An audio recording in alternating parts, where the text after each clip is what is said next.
Hello, and welcome to Productivity in Prose, a podcast about making the most of your writing time and honing your craft. Whether you're a seasoned author or a new writer, this podcast offers helpful tips to maximize your writing time, increase your writing productivity, and tackle the sometimes tough aspects of the writer life. Hi, I'm your host, Emily, author of Suspended in the Stars, among other things, and today's topic is planning out a series. And I just want to take a quick moment to say, hey, we have made it to 10 episodes and I am so excited. Thank you for everybody who's listening. Keep sharing, and if you can, go ahead and leave me a rating and review. That really helps the podcast. Before we get too deep in today's episode, I'd like to explain what we'll be focusing on. This isn't going to be a how do you plot your book type of thing. Not exactly.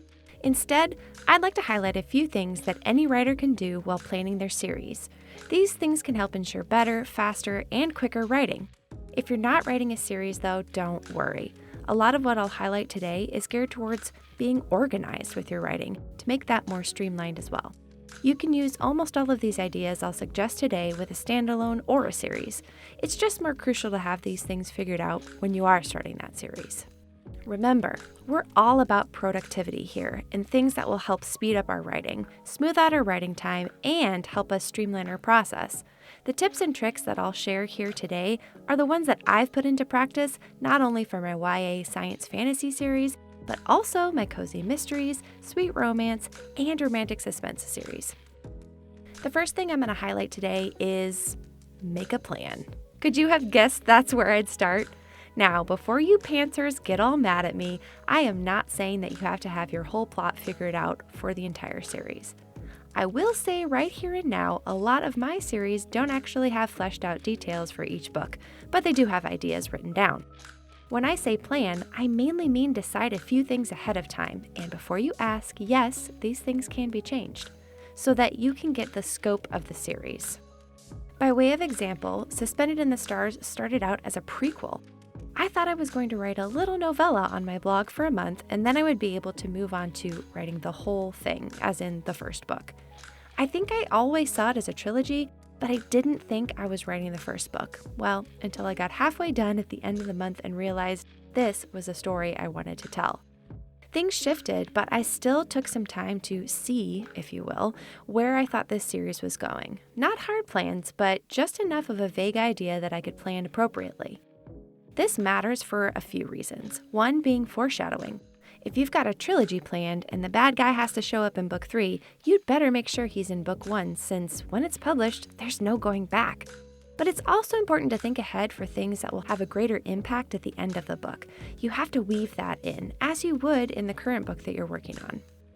Another reason to think things through ahead of time is seeing and understanding the scope of the story.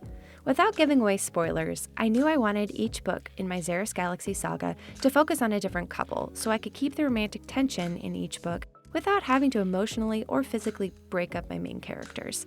I don't like it in most trilogies, and at least for this series, I didn't want to have one couple as the main characters throughout, but I had to know that going in. And finally, another reason to understand the scope of your series ahead of time is if there is an overarching plot, knowing even vaguely what that plot is extremely helpful. Yes, you can have book 1 be its own book, but if there are elements in it that need to transfer over to book 2 and so on, you need to be able to identify that at a bird's eye view, or you're going to run the risk of things feeling off balance. So, start with a basic plan and then make a place. This might be obvious, but friends, I cannot tell you how many story ideas I have in my head and on random bits of paper. They're in my notes app, they're saved in emails, they're in little notebooks scattered throughout our house, and they are in many, many Word documents. Not to mention the fact that I write in so many different genres and have several different pen names, which necessitates the need for keeping things in their own place. I've changed folders around as of a few months ago since I had kept things separate as independently published works versus traditional works, but I found myself going back and forth between them and wondering, where did I put that one paragraph of an idea for that one story? So instead, I combined all of my writing into one folder at the top of my documents area using an asterisk at the beginning to keep it at the top, so that when I go to find something, I know where to head first. Then, I look for the pen name I'm writing under at the time, and I can find the series folder or ideas folder under that. When I start a new series, I make a new folder under the correct pen names folder, and for you that might just be a folder under your writing documents folder. Assuming I'm writing a trilogy, I make 3 separate folders and title them Book 1, Book 2, and Book 3. Unless you have titles, you can use those. This might seem early, but trust me, I think it's important to have a place right away for things that will need to be separated into their own story folders. Within these folders, I'll create another folder that I call Inspo Images, where I put my, you've guessed it, inspiration images, which we'll get into, and then another folder called Character Images. Within this folder, I recommend creating yet another folder for anything that has a lot of moving parts. The reason behind this is so that you don't have to wade through a lot of random pieces of information when you're searching for your manuscript. Other folder ideas might be edits, book matter, beta readers' feedback, graphics, research, and history. The history folder is where I put things that I don't need anymore, but I might want to look at them later. Oftentimes, this is where past versions of the story goes as I edit, just in case I need to look back at something. If you like to get really organized, having a folder for the story can also be helpful in this folder, so you can put your story documents and anything else specifically related to the writing. The point? Have a place for all of your series information. Don't think, oh, I'll remember where I saved that, because 9 times out of 10, you won't. Trust me. But more than that, having a specific place to go and to put things cuts back on time scavenging for information, which means more writing time. The next up, make a series Bible. I cannot tell you how crucial having a series Bible is. This is basically where all of your series information is contained. Now, it might have sounded like that's what we were doing in the previous step, but really that's just kind of a folder to contain all of this information. To me, the difference is a series Bible has everything all in one place. There are some elements to your series Bible that might be scattered in a few different places, and that's okay, but try to keep them all in one folder or in one document area. I'll get into more about that in a second, but first, let's make your series Bible. Make this suit your needs. I often have a lot of inspirational images I use since I'm creating new worlds with sci-fi aspects. And while a lot of it's in my head, I sometimes need inspiration to really see what it is that I'm writing first. What I find that's helpful for my series Bible is that it has these things in it. First off, labeled character descriptions and images.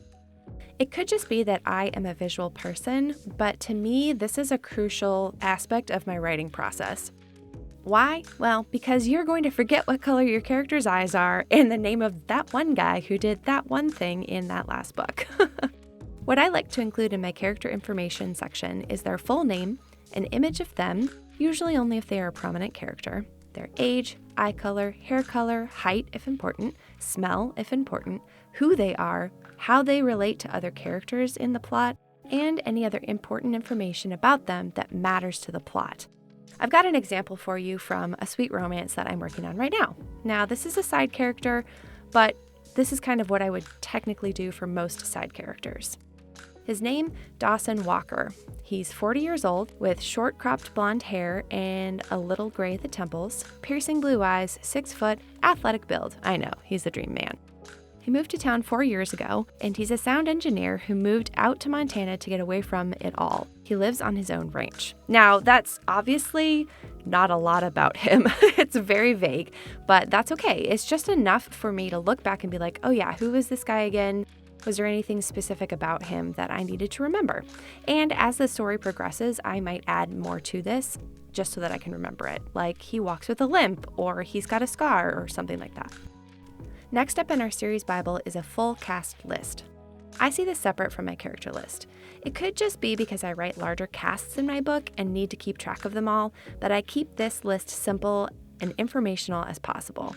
I use the same format as I do for my character list, though I'll often reduce the number of details for a side character.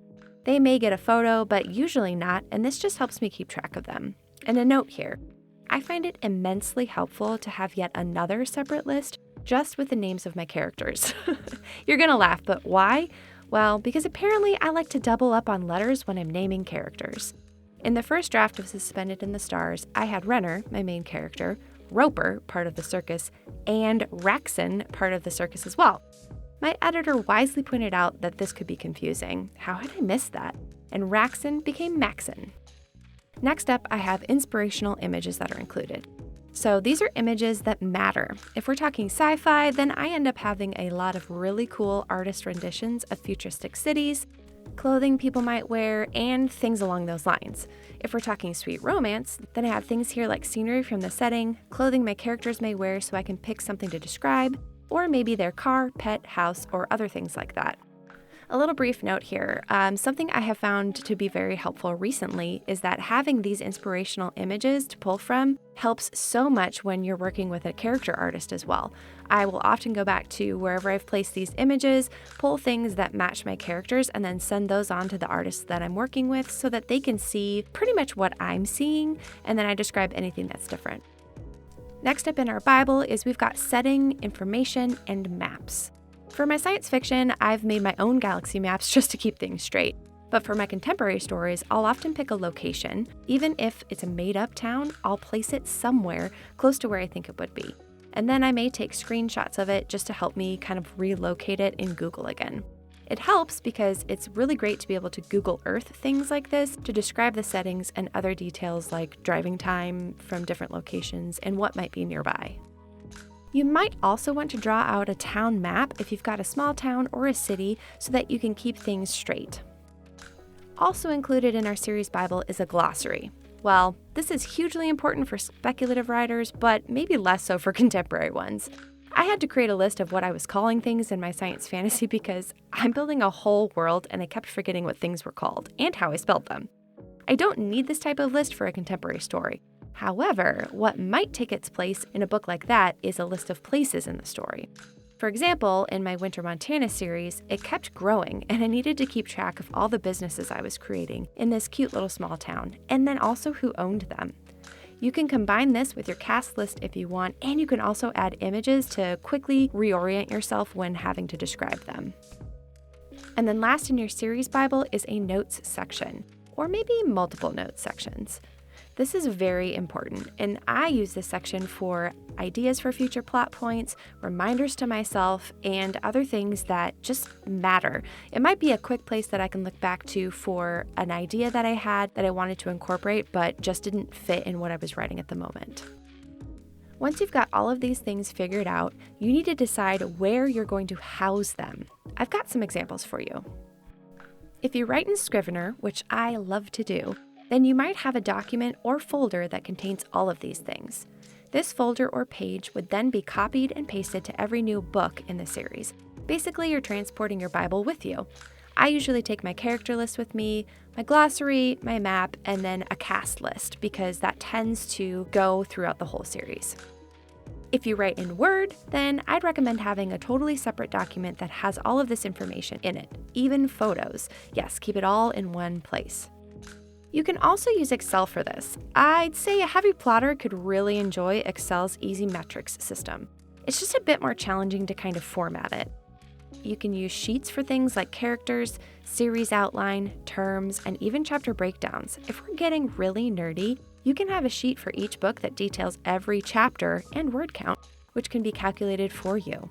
If you're fancy, you might like to use Google Docs for this. It's nice since it can be accessed on the go, which makes it simple for quick additions anywhere. Whether you use Sheets or Docs, you can fill in the series information and keep them all in a, you guessed it, folder so that all the information is together. And then lastly, if you're old school, then get yourself a binder. Yes, I used to do this, but then I moved to digital just to keep my sanity. But that doesn't mean you can't print out your photos, character information, maps, terms, research, and anything else you want to put in your binder. Just keep it all in one place and remember, label your sections so that you can access everything very easily and quickly. And I've got an honorable mention here. I absolutely love using Pinterest. I mean, love it, especially for series planning. However, it's got the flaw of not being able to be a place where you can keep all of your information together. I will most always start a board for whatever project I'm working on, no matter the genre, and keep inspirational images, character images, and other things like that saved in that space. However, in order to streamline the process for myself, I'll often pull those images off of Pinterest just for personal use to save in my Inspo Images folder. and as character images. Since I often work in Scrivener, I'll put my characters' images with my descriptions and cast in a document there, so it's all contained in one space. Then, when I need it, I'll go back to Pinterest and either pin more or look at what I've already pinned to be inspired. And then finally, make notes. Yes, we have already got a place for it, but utilize that notes section for help with plotting out the series. I often use my notes section for things like what could happen in book 3, since I'm currently writing book 2, but also for make sure I did XYZ thing in the current book I'm in. You can separate out these notes into 2 documents if you want, just make sure you have a place where you put your thoughts and for it to be with everything else you have. Going back to my neatly organized folders, what I'll often do in the main folder that houses the folders for book 1, book 2, and book 3 is to have a series sheet. It's just a Word document that I keep in there. This is like a stripped down version of your story Bible that focuses on the big picture. Mine for my sweet romance often looks like the main characters' names I'm planning on using for each book, or just one set if they are the same throughout, and then a bird's eye view of the plot for each book. Oftentimes my book 3, or in the case of my romance series, my book 5 or book 6, might just have a sentence like, he's a firefighter and she's a vet. Ha! Name that book, my readers. But it's a bit of a direction. This to me is important because sometimes when I'm writing, I get struck by inspiration and I need a place to put those very vague ideas. It's not a place to flesh out the entire plot, but instead to jot things down that you feel might be important or maybe the focal point for that upcoming book. I absolutely love taking side characters and making them leading characters in later books because readers will have a connection with them already. But this means knowing a good deal about them even when they're just side characters. This place is where I drop that information. A good example of this is that Dawson character I mentioned before. He kind of came onto the page in the current book I'm writing, but I already see him with the possibility of a leading role. He'll be added to my series page along with another character whom I think will be his love interest. I've planned it, but I don't know the details of their story. Well, I know a few, but that's for future Emily to figure out. Right now, the focus has to be on the current book I'm writing. So if I can drop all that info into my notes section and move on, I'll be more productive. So remember these 4 things when you're planning out your series. Make a plan, however loose, for the series. Make a place for all that information to hang out. Make a series Bible of all this information as well, and make notes for the future you. Believe me, they will thank you. In the next episode, I'll be focusing on what getting serious about your writing really looks like. We'll talk about what it takes to be a professional writer and how that looks different based on independent or traditional publishing routes. I'll also highlight a few things newer writers can put into practice now that will help them and their writing career in the future. Thanks so much for listening, and don't forget to dream big and write boldly.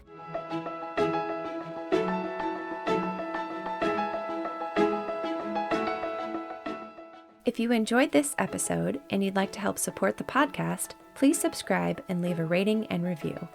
If you're looking for more writing inspiration, community, craft tips, and behind-the-scenes content, consider joining the EAH Coalition on Patreon with various levels of free and paid support. You can also connect with me on Instagram at CreateExploreRead and find out more about me, my books, and my design business on my website, eahcreative.com.